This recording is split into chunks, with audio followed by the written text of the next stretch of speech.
Hi, it's Keith from the Evangelical Free Church, Stony Stratford, and we're continuing our series of short talks in the Gospel of John. And today we come to John chapter 1, verses 14 to 15. The Word became flesh and made his dwelling among us.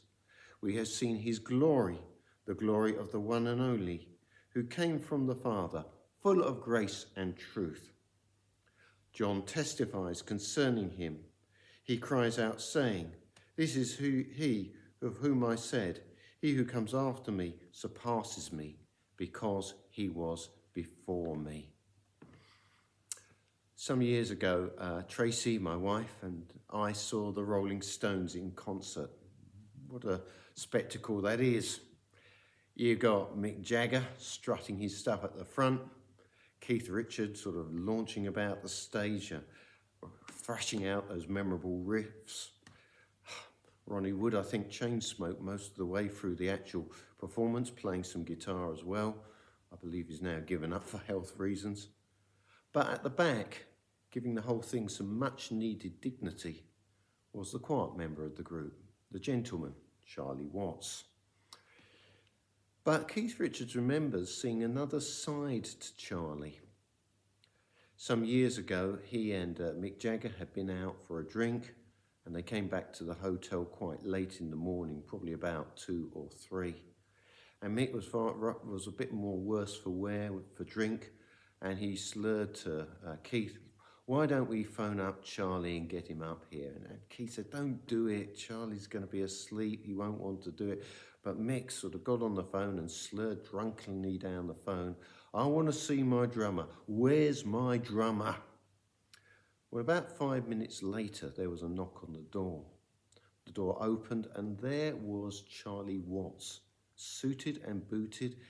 Keith Richards said he could even smell the cologne. He'd obviously shaved as well. And he punched Mick Jagger on the nose and said, "Listen, Sonny, get one thing straight. I'm not your drummer.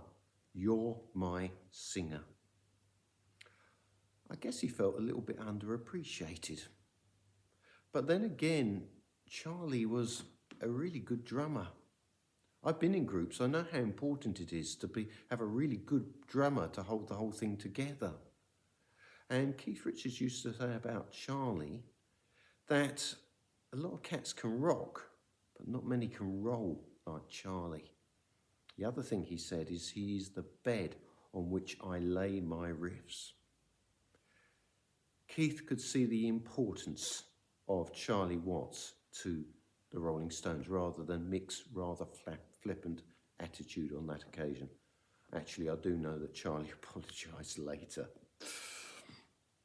But you see, when we get to this passage here, the point is this. John has something in mind. He wants to make one thing very clear. Jesus is the most important thing. The Word became flesh. We know that the Word was God. We saw that in verse 1 of this chapter. The Word was literally, God was the Word. That's how it's best translated from the Greek, although it's a bit strange to our thinking in that way. So the Word was God. We know all things were made through him. But John also has experience of Jesus. He observed him for 3 years. He saw his power, he saw his miracles, he saw his wisdom in dealing with people and the wisdom of his teaching. And how does he sum this up? Well, he sums it up as the Word being full of grace and truth. That is the essence of Jesus' teaching, grace and truth. John at one time actually had a sort of time when he'd seen with others the real glory of Christ.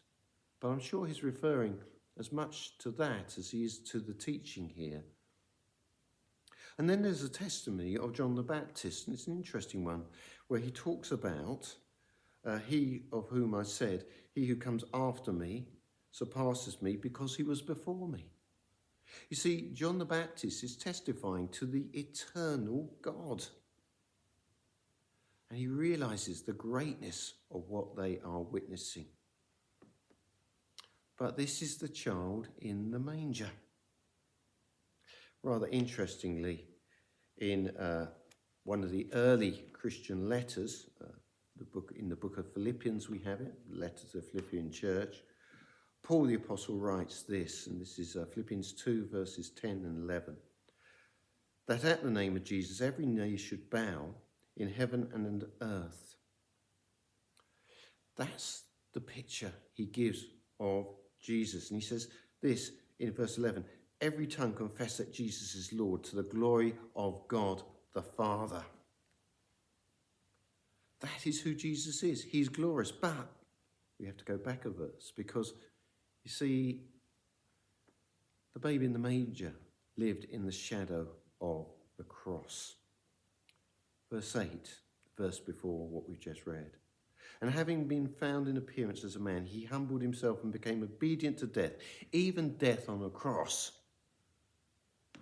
John, as a Jew, knew what that meant.